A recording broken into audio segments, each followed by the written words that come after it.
नमस्कार, आप देख रहे द न्यूज बर्ड। मैं हूं आपके साथ आशीष पुरोहित। आइए सबसे पहले नजर डालते हैं इस वक्त की खास खबरों पर। आसाराम को हाई कोर्ट से झटका, महाराष्ट्र में इलाज की इजाजत नहीं मिली।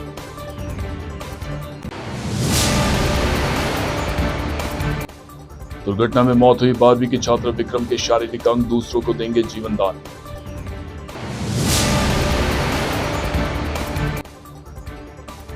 जोधपुर के नर्सिंग प्रशिक्षणार्थियों ने राज्य स्तरीय प्रतियोगिता जीती।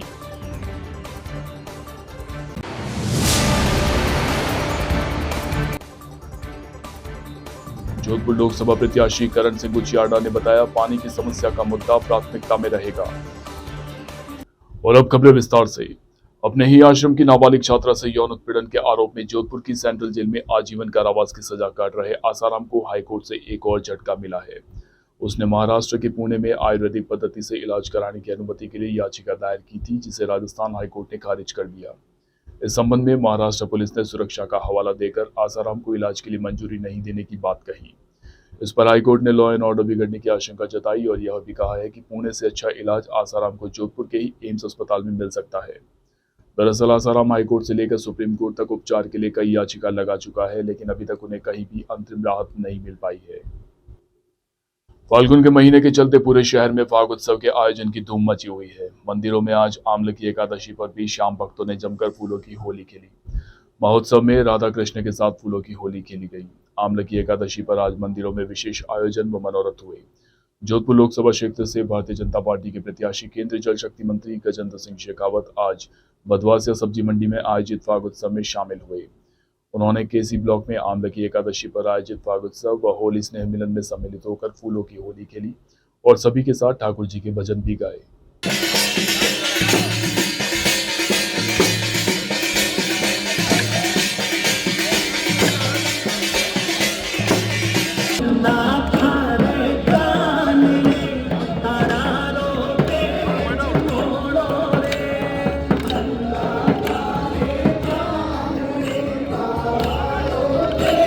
जोधपुर शहर के भीतरी क्षेत्र कुंज बिहारी मंदिर में फाग उत्सव मनाया गया।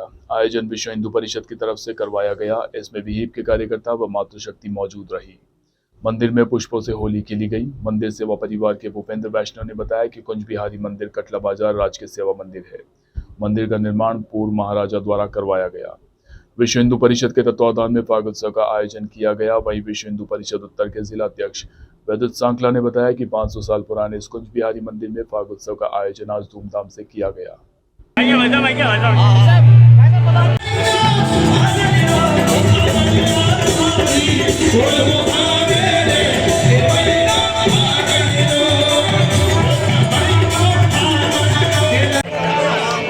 कुंज बिहारी लाल की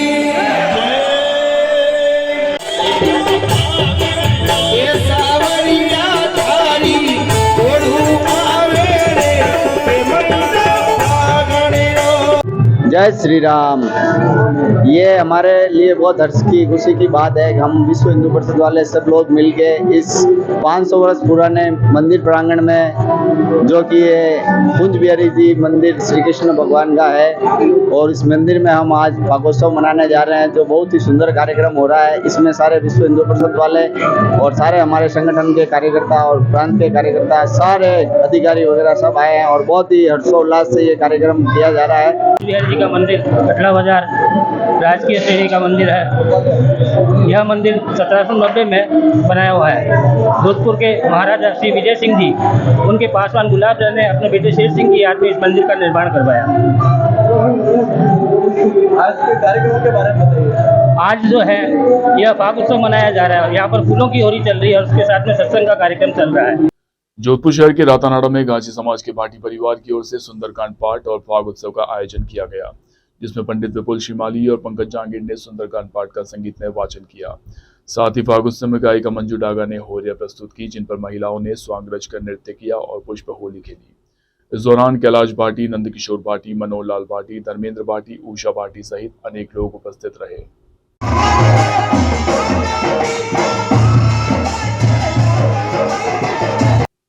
चिकित्सा स्वास्थ्य एवं परिवार कल्याण विभाग द्वारा राष्ट्रीय स्वास्थ्य मिशन के अंतर्गत प्रदेश के सभी जीएनएम व एएनएम प्रशिक्षण केंद्रों पर प्रशिक्षणाधीन नर्सिंग प्रशिक्षणार्थियों के लिए राज्य स्तरीय क्विज प्रतियोगिता का आयोजन जयपुर में किया गया। इसमें महात्मा गांधी चिकित्सालय जोधपुर में संचालित जीएनएम प्रशिक्षण केंद्र के नर्सिंग प्रशिक्षणार्थियों ने बाजी मार राज्य में प्रथम स्थान प्राप्त किया। राजकीय महात्मा गांधी नर्सिंग स्कूल जोधपुर के senior nursing tutor Mahendra Kumar Gaur ने बताया कि शिक्षिका मोनिका के नेतृत्व में नर्सिंग विद्यार्थी कविता जांगीड़ और रेखा गोदारा ने राज्य स्तर पर प्रथम स्थान प्राप्त कर जोधपुर का मान बढ़ाया। इसके लिए शिक्षिका दीपिका सोलंकी व मंजू सोनगरा और समस्त शिक्षकों ने कड़ी मेहनत कर स्कूल में खूब तैयारी करवाई, जिस पर प्रधानाचार्य मोहम्मद साबिर, उप प्रधानाचार्य गोपाल दास और समस्त शिक्षकों ने उन्हें बधाई दी। प्रतियोगिता जीतकर लौटी कविता जांगीड़ और रेखा गोदारा ने इसके लिए खुशी जाहिर करते हुए नर्सिंग प्रबंधन को धन्यवाद दिया है और आगे अच्छा प्रदर्शन करने की उम्मीद जताई है। इस अवसर पर महात्मा गांधी चिकित्सालय जोधपुर के चिकित्सा अधीक्षक डॉक्टर फतेह सिंह पाठी ने भी बधाई व शुभकामनाएं दी। मैं Rekha Godara GNM second year student. मैं कविता जांगीड़ इंटर्नशिप की स्टूडेंट। हमने पहले जिला स्तर पर क्विज कंपटीशन में पार्टिसिपेट किया, फिर उसमें हमने विजेता हासिल की। फिर हमने संभाग स्तर पर क्विज कंपटीशन में पार्टिसिपेट किया, फिर हमने उसमें भी विजेता हासिल की। फिर हम जयपुर जाके स्टेट लेवल क्विज कंपटीशन में पार्टिसिपेट करके उसमें भी फर्स्ट रैंक प्राप्त किए। जिला स्तर जीएनएमटीसी पर आयोजित क्विज कंपटीशन में हमारे नर्सिंग स्कूल महात्मा गांधी की छात्रा सुश्री कविता जांगीड़ एंड रेखा गोदारा ने जोनल लेवल से प्रथम स्थान प्राप्त किया। उसके बाद में राज्य स्तर जयपुर में आयोजित प्रतियोगिता में भी उन्होंने प्रथम स्थान प्राप्त किया। और इन ऐसी प्रतियोगिताएं समय समय पर आयोजित होती रहने से बच्चों में स्किल और कौशल का विकास होगा, जिससे आने वाले समय में मरीजों को जो चिकित्सा सेवाएं देती है उसमें उनको उत्कृष्ट योगदान रहेगा। और जो कैंडिडेट रेखा गोदारा और कविता जांगीड़ ने हमारे स्कूल का नाम रोशन किया है, जो प्रथम स्थान पर रही है। जोधपुर जिला परिषद के मुख्य कार्यकारी अधिकारी व स्वीप प्रकोष्ठ के प्रभारी धीरज कुमार सिंह की अध्यक्षता में मंगलवार को जिला कलेक्ट्रेट सभागार में विभिन्न विभागों सहित विशेष योग्यजन दिव्यांगजन संस्थानों के प्रतिनिधियों के साथ स्वीप गतिविधियों की प्रगति को लेकर समीक्षा बैठक आयोजित की गई। साथ ही लोकसभा आम चुनाव को लेकर विभिन्न विभागों द्वारा आगामी 30 दिवसीय कार्य योजना पर विस्तृत चर्चा की गई। बैठक में धीरज कुमार सिंह ने बताया कि भारत निर्वाचन आयोग लोकतंत्र में एक एक वोट के महत्व को समझता है, इसीलिए हर स्तर पर हर प्रकार से वह समुचित सुविधाओं व व्यवस्थाओं की उपलब्धता सुनिश्चित करने के लिए पूरी गंभीरता से कार्य कर रहा है। उन्होंने बताया कि आगामी लोकसभा आम चुनाव को देखते हुए आमजन को मताधिकार व मतदान प्रक्रिया से अवगत करवाने की दिशा में व्यापक स्तर पर लोक जागरूकता संचार गतिविधियों के माध्यम से जोधपुर जिले में स्वीप गतिविधियों का प्रभावी क्रियान्वयन किया जा रहा है। इसमें 100% मतदान के लिए सभी विभाग समन्वित भाव से कार्य करें। जैसा कि सर्वविदित है कि अपने आगामी लोकसभा चुनाव के लिए शेड्यूल आ चुका है और 26 अप्रैल को हमारे फेज 2 के अंदर में जोधपुर के अंदर संसदीय क्षेत्र में चुनाव प्रस्तावित है। तो उसी क्रम में मुख्य निर्वाचन अधिकारी जयपुर के द्वारा निर्देशित किया गया है कि स्वीप की जो गतिविधियां हैं के अंतर्गत में मतदाता जागरूकता कार्यक्रम के तहत लोगों को ज़्यादा से ज़्यादा लोगों को जागरूक करने के कार्यक्रम को और तेज़ी लाई जाए, ताकि ज़्यादा से ज़्यादा लोग इस मतदाता सूची में जुड़ पाएँ और वोटर टर्नआउट हमारा बढ़ पाए। इस क्रम में अभी हमने आज ही 21 डिपार्टमेंट सभी डिपार्टमेंट की एक मीटिंग ली, जिसमें कि कन्वर्जेंस कि किस किस विभाग को क्या क्या कार्य किया जाना है ताकि ज़्यादा से ज़्यादा मतदाता जागरूक हो सके, उस बारे में विस्तृत में चर्चा की गई। जिसमें मुख्य रूप से हमने महिला बाल विकास विभाग को, बिजली विभाग को और पीएचडी विभाग को, इसके अलावा हमने एनजीओज के माध्यम से भी स्वीप गतिविधियों को कराने का निर्देश दिया गया है। जोधपुर लोकसभा क्षेत्र से कांग्रेस प्रत्याशी करण सिंह गुचियाडा ने कहा कि उनका पहला मुद्दा जोधपुर में पानी की समस्या को लेकर रहेगा। यही उनकी प्राथमिकता रहेगी। गांव में पानी का संकट ज्यादा है। वे एयर कनेक्टिविटी और ट्रेनों को लेकर भी काम करेंगे। वह मीडिया से बातचीत कर रहे थे। गुचियाडा ने मीडिया से बातचीत में केंद्र की मोदी सरकार और राज्य सरकार पर कई मुद्दों को लेकर हमला बोला। उन्होंने पत्रकारों के सवाल पर कहा कि ऐसा कोई दिन नहीं रहा जब वह शहर या देहात की मीटिंग में हिस्सा ना लिया हो। उन्होंने शहर में पानी की समस्या को सबसे बड़ी समस्या बताया। पहले सबसे बड़ी समस्या जोधपुर में है जो पानी की समस्या है। अपन शहर में तो कम है, अब शहर में तो 7 दिन से पानी आना शुरू हो गया। शहर में भी प्रॉब्लम ही है। वैसे कांग्रेस सरकार ने तीसरी लिफ्ट कैनाल सारा पैसा स्टेट गवर्नमेंट ने दे दिया, पूछने वाला नहीं उनको भी भाई कैनाल का पैसा आप क्यों नहीं दे रहे? आप पीएचडी मंत्री हो, जल संसाधन मंत्री हो। मेरा पहला मुद्दा पानी की समस्या को सॉल्यूशन करने का रहेगा। दूसरा मुद्दा जोधपुर शहर में जो ट्रैफिक प्रॉब्लम हो रही है और जो पुल बनना है, अंडर ब्रिज बनना है, ओवर ब्रिज बनना है, मैं ये भी एयरपोर्ट जो बन रहा है उसको भी समीक्षा करूंगा कि मुझे लगता है कि एयरपोर्ट जो बन रहा है वो अगले 10 साल का एयरपोर्ट है, ये एयरपोर्ट अगले 50 साल का होना चाहिए, मुझे ऐसा लगता है। यह वक्त तो चला एक छोटे से ब्रेक का। ब्रेक के बाद भी खबरों का सिलसिला जारी रहेगा। आप बने रहिए द न्यूज बर्ड के साथ।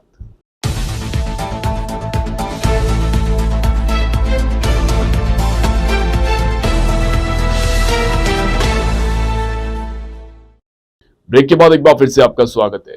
जोधपुर शहर के पाल निवासी 19 साल के विक्रम कुमार 12वीं कक्षा में अध्ययनरत था। सोमवार को वह 12वीं बोर्ड का अंतिम पेपर देकर लौट रहा था, तभी बोरानाडा में सड़क हादसे में उसकी ब्रेन डेड हो गई।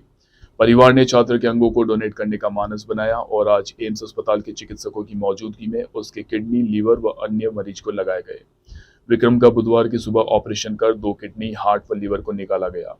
ऑपरेशन के बाद उसके शारीरिक अंग जयपुर भेजे गए। चिकित्सकों का कहना है कि इसके लिए कई प्रक्रियाओं से गुजरने के बाद अंग प्रत्यारोपित किए जाएंगे। विक्रम के मामा मानाराम ने बताया कि उसने 5 लोगों को नया जीवन दिया है। इसके लिए परिवार, समाज और जोधपुर के लोगों को इस पर गर्व है। मेरा नाम मानाराम है, मैं विक्रम का मामा हूँ, जिसने अपनी मौत को जिंदा रखते हुए 5 लोगों को नया जीवन दिया है। हम लोगों को, परिवार वालों को, हमारे समाज को, यहाँ तक कि हमारे जोधपुर को भी गर्व है कि इसने ऐसा काम किया है जो मरते हुए को नई जिंदगी देने वाला ये जोधपुर का पहला काम है। एम्स बने को मेरे ख्याल से 15 से 20 साल हुए, लेकिन जोधपुर में ये पहला केस है जिसका ब्रेन डेड होने के बाद ये डोनेट किए हैं अपने ऑर्गन। हमारे लोगों को इस बात की खुशी है कि हमारा बच्चा जो आज मरकर भी हमारे दिलों में जिंदा रहेगा और ताउम्र जिंदा रहेगा। और ये हाँ, आपकी ज़रूरी ये है, आपकी हेल्प की ज़रूरत यहाँ है। ये मैसेज फैलाइए कि हम ट्राई करते हैं सबको अंत तक कुछ ना कुछ हो जाए। खास करके बच्चा होता है वो हमारे लिए सबसे इम्पोर्टेंट, उससे ज़्यादा इम्पोर्टेंट कोई मरीज नहीं हो सकता अगर बच्चा है। ठीक है, तो उसको हम पूरी कोशिश करते हैं कि सबके बावजूद अगर नहीं बच पाता है तो सबको ये करना चाहिए कि भाई आज के ज़माने में इतना टेक्नोलॉजी इम्प्रूव कर गया है, किसी और को जान मिल जाए। सामाजिक न्याय व अधिकारिता विभाग की तरफ से स्वीप कार्यक्रम के तहत आगामी लोकसभा चुनाव में दिव्यांगों और वृद्धजनों को मतदान के लिए शपथ दिलाई गई। इसके लिए एक रैली का आयोजन भी किया गया। सामाजिक न्याय व अधिकारिता विभाग की नोडल अधिकारी मीत कौर ने बताया कि जिला निर्वाचन अधिकारी गौरव अग्रवाल व सीईओ जिला निर्वाचन धीरज सिंह के दिशा निर्देशानुसार आज सामाजिक न्याय व अधिकारिता विभाग की तरफ से स्वीप कार्यक्रम का आयोजन किया गया। नोडल अधिकारी मीत कौर ने बताया कि इसमें विशेष योग्य जन व वृद्धजन को जोड़कर उनके ऐप को जोड़ा गया है। जो कि सक्षम नहीं है, इनका वोटर ऐप डाउनलोड करवाया गया। प्रत्येक वोटर तक पहुंचने का प्रयास किया जाएगा। जिला ग्रामीण अधिकारी मगराज ने बताया कि विभाग के जितने हॉस्टल या शिक्षण संस्थान आदि है, वहां जाकर दिव्यांगजन और वृद्धजन को जागरूक किया जा रहा है। उनके वोटर ऐप को डाउनलोड करवाया जा रहा है। साथ ही उन्हें 26 अप्रैल को लोकसभा चुनाव में अधिकाधिक मतदान के लिए प्रेरित किया जा रहा है।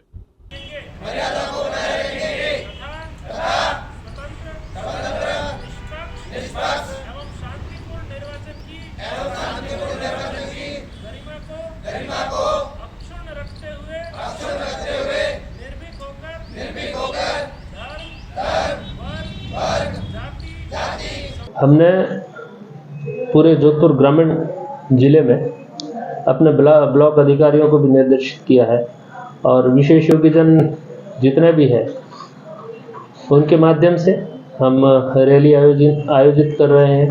हमारे जो भी संस्थान हैं, हमारे जो भी छात्रावास हैं, स्पेशली एबल्ड पर्सन्स के जो भी इंस्टीट्यूट्स हैं, उनमें जाकर के जो भी नव मतदाता है उनको जागरूक कर रहे हैं कि आप 26 अप्रैल को अधिक से अधिक मतदान के लिए लोगों को जागरूक रखें। इसके अलावा हम अधिक से अधिक लोगों को सक्षम ऐप, सी-विजिल ऐप और वोटर हेल्पलाइन ऐप भी डाउनलोड करवा रहे हैं ताकि वो मतदान के प्रति अधिक से अधिक जागरूक हो और अधिक से अधिक मतदान कर सकें। आपका परिचय? मगराज, जिला समाज कल्याण अधिकारी, जोधपुर ग्रामीण। जिला निर्वाचन अधिकारी श्री गौरव अग्रवाल एवं सीईओ जिला परिषद श्री धीरज सिंह जी के अनुसार जो निर्देश हमें प्रदान हुए हैं, उसके तहत आज सामाजिक न्याय अधिकारिता विभाग में स्वीप कार्यक्रम आयोजित किया गया। सामाजिक न्याय अधिकारिता विभाग का उद्देश्य है विशेष योग्य जन और वृद्ध जन इनको अधिकतम मतदान से जोड़ना। तो उसके प्रथम चरण में सामाजिक न्याय अधिकारिता विभाग द्वारा पहले इन्हें जिनके सक्षम ऐप डाउनलोड नहीं है उन्हें सक्षम डाउनलोड ऐप करवाया गया, वोटर हेल्पलाइन ऐप डाउनलोड करवाया गया। फिर इन्हें होम वोटिंग के बारे में भी आज जानकारी प्रदान की गई। आगामी जो हम सीओ जिला परिषद के मार्गदर्शन में कार्य करेंगे उसके तहत हम प्रत्येक जो वोटर है दिव्यांग वोटर उस तक पहुंचेंगे और उसको समस्त जो योजना है सरकार की जिसके तहत उनको किस तरह से वोटिंग करनी है, home voting, door to door voting, उसकी पूरी जानकारी देंगे। यही हमारा मिशन 75 लक्ष्य। आपका परिचय? मनमीत कौर, नोडल ऑफिसर, सामाजिक न्याय अधिकारिता विभाग, जोधपुर। जोधपुर शहर में नारी शक्ति सेवा संस्थान के तत्वावधान में अंतर्राष्ट्रीय महिला दिवस के उपलक्ष्य में व संजना सोलंकी की स्मृति में रक्तदान शिविर का आयोजन Shri Shri Ravishankar blood donation centre में किया गया, जिसमें 65 यूनिट से ज्यादा रक्तदान किया गया। इसमें महिला शक्ति द्वारा भी रक्तदान किया गया। नारी शक्ति सेवा संस्थान के अध्यक्ष चंद्रा सोलंकी ने बताया कि आज अंतर्राष्ट्रीय महिला दिवस के उपलक्ष्य में रक्तदान शिविर का आयोजन किया गया। संजना सोलंकी को श्रद्धांजलि स्वरूप भी इसका आयोजन रखा गया। Shri Shri Ravishankar blood donation centre पर यह रक्तदान शिविर आयोजित किया गया, जिसमें 65 यूनिट से अधिक रक्त संग्रहण किया गया। इसके लिए उन्होंने समाज सेवी निर्मल गहलोत का धन्यवाद ज्ञापित किया। वहीं संस्थान के सचिव प्रतिम राणा ने रक्तदान शिविर को लेकर सभी का आभार व्यक्त किया। उन्होंने संस्थान की कार्यकारिणी, महिलाओं व रक्तदाताओं का भी आभार प्रकट किया। मैं चंद्रा सोलंकी नारी शक्ति सेवा संस्था के अध्यक्ष। हमारी नारी शक्ति सेवा संस्था अंतर्राष्ट्रीय महिला दिवस के उपलक्ष्य में रक्तदान शिविर का आयोजन किया गया है, जिससे मैं संजना सोलंकी की श्रद्धांजलि के तौर पर भी हमने यह आयोजन रखा है। यह हमने श्री श्री रविशंकर फाउंडेशन सेंटर में हमने रक्तदान शिविर लगाया है। शक्ति सेवा संस्था की सचिव दीपा बोराणा, मैं बहुत बहुत आभारी हूँ हमारी घाची महासभा के सभी पदाधिकारियों की, नवयुग मंडल सभी पदाधिकारियों की और चंद्र प्रकाश जी की, और इन सब हमारे सीनियर ने आके हमें जो आशीर्वाद दिया है, मैं हमेशा के लिए इनकी आभारी रहूंगी। जोधपुर के बिलाड़ा में राज्य सरकार की 100 दिवसीय कार्य योजना के तहत खाद्य सुरक्षा व औषधि नियंत्रण आयुक्त इकबाल खान व मुख्य चिकित्सा व स्वास्थ्य अधिकारी डॉक्टर सुरेंद्र सिंह शेखावत के निर्देशानुसार मंगलवार को बिलाड़ा में लाइसेंस, रजिस्ट्रेशन व MFTL शिविर का आयोजन किया गया। खाद्य सुरक्षा अधिकारी प्रवीण चौधरी व विजय कंवर ने बताया कि उक्त शिविर में 41 रजिस्ट्रेशन लाइसेंस के दस्तावेज प्राप्त कर प्रक्रिया की गई व मोबाइल फूड टेस्टिंग लैब द्वारा 11 खाद्य पदार्थों की जांच मौके पर ही की गई। शिविर में उपस्थित सभी खाद्य कारोबारियों को खाद्य सुरक्षा कानून की पूर्ण जानकारी दी गई व व्यापारिक परिसर में खाद्य सामग्री के रखरखाव से लेकर फूड सैंपलिंग, लैब रिपोर्ट और आगे की न्यायिक प्रक्रिया के बारे में समझाया गया। शिविर में आमजन को बाजरा, ज्वार, जौ, रागी, मक्का आदि मोटा अनाज उपयोग करने के फायदे बताए गए तथा खान पान में मोटा अनाज शामिल करने के लिए प्रेरित किया गया। जोधपुर कमिश्नरेट के जिला पश्चिम में सूरसागर और मोगड़ा एरिया में भारी मात्रा में नशीली दवाइयां बरामद की गई। जिला पश्चिम पुलिस की तरफ से दोपहर तक इस बारे में कार्यवाही जारी थी। दवाइयां काफी मात्रा में बताई जा रही है। 1-2 व्यक्तियों को भी पुलिस ने हिरासत में लिया है, जिनसे पड़ताल जारी है। ACP बोरानाडा नरेंद्र सिंह देवड़ा ने बताया कि जालोर पुलिस की तरफ से नशीली गोलियां व दवाइयों के बारे में सूचना मिली थी, जिसके बाद यह कार्रवाई की गई। उदयपुर के लोगों में निष्पक्ष और भयमुक्त मतदान के लिए जिले के कानोड़ नगरपालिका क्षेत्र में बुधवार को आगामी लोकसभा चुनाव को लेकर BSF और पुलिस ने संयुक्त रूप से रूट मार्च निकाला। कानोड़ थानाधिकारी मुकेश चंद्र के नेतृत्व में ASI Laluram Meena, constable KC मल, संतोष पंकज सहित अन्य जवान मौजूद रहे। जोधपुर के निकटवर्ती ओसिया स्थित रामनगर में एक व्यक्ति की संदिग्ध परिस्थिति में मौत हो गई। परिजनों ने उसकी जलाकर हत्या किए जाने का आरोप लगाया है। पुलिस इस मामले में जांच कर रही है। इधर आज परिजन MGH की मोर्चरी में एकत्रित हो गए और दोषियों की गिरफ्तारी की मांग करने लगे। उन्होंने मांगे पूरी नहीं होने तक शव को उठाने से भी इनकार कर दिया। ओसिया तहसील के बिरमाराम का जमीन विवाद को लेकर गांव के कुछ लोगों से विवाद चल रहा था। 2 दिन पहले इस बाबत पुलिस में मामला दर्ज करवाया गया। पुलिस ने असामाजिक तत्वों को गिरफ्तार किया था, मगर 2 दिन बाद वह रिहा हो गए। इधर बिरमाराम की संदिग्ध परिस्थिति में जला हुआ शव गांव में मिलने से सनसनी फैल गई। ग्रामीणों का आरोप है कि जमीन विवाद के चलते उसकी जलाकर हत्या कर दी गई है। राम करके एक लड़का है, समाज सेवी आदमी है, बहुत अच्छा लड़का था गांव का, जिसने कभी भी जिंदगी में समाज की सेवाई की है। उस व्यक्ति को 2 दिन पुलिस वालों ने पहले पकड़कर उनके जिस लोगों ने मारपीट की उसको 2 घंटे में वापस छोड़ दिया और वही लोग बाद में आकर इस आदमी को जलाकर मार दिया। उसकी गिरफ्तारी की मांग को लेकर हम लड़े हुए हैं। हमारी पहली प्राथमिकता है उनकी गिरफ्तारी हो। दूसरी प्राथमिकता जिस जगह से उस बच्चे की डेथ हुई जमीन को लेकर, उसी जमीन पर इस आदमी की प्रतिमा लगेगी, जमीन को लेकर उसका बलिदान हुआ, इस मिशन को लेकर हम खड़े हैं और तुरंत प्रभाव से गिरफ्तारी चाहते हैं और गिरफ्तारी के बिना हम यहाँ से हटेंगे नहीं। हमारी प्राथमिकता गिरफ्तारी है। जो ये जला के मारा डाला गया, हम सुबह से यहाँ भूखे प्यासे यहाँ इकट्ठे बैठे पूरे समाज के लोग और ग्रामीण क्षेत्र से मैं जिलाध्यक्ष अल्लाराम मेघवाल, पूर्व प्रधान बावड़ी, हम कहते हैं जब तक उनको गिरफ्तार नहीं करो जब तक हम बॉडी नहीं हटाएंगे, पहली बात। दूसरा, उचित मुआवजा या सरकारी इनके विशेष को या बच्चे को सरकारी निविदा पर नौकरी दी जाए और सरकार से अनुरोध है कि ज़्यादा से ज़्यादा इस गरीब परिवार को आर्थिक मुआवजा दिया जाए और हम समाज के 36 को भी लोग इस बच्चे के साथ में हैं। ये जो बीरबल मेघवाल की हत्या हुई है, जला कर उसको मार दिया गया है, इसको न्याय को लेकर हम लोग यहाँ पर धरना दे रहे हैं और जब तक आरोपियों की गिरफ्तारी नहीं होती है तब तक हमारा ये धरना जारी रहेगा। और आइए एक बार फिर से नजर डालते इस वक्त की खास खबरों पर। आसाराम को हाई कोर्ट से झटका, महाराष्ट्र में इलाज की इजाजत नहीं मिली।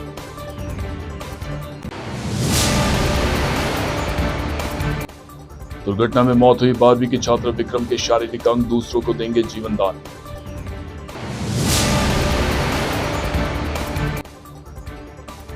जोधपुर के नर्सिंग प्रशिक्षणार्थियों ने राज्य स्तरीय प्रतियोगिता जीती।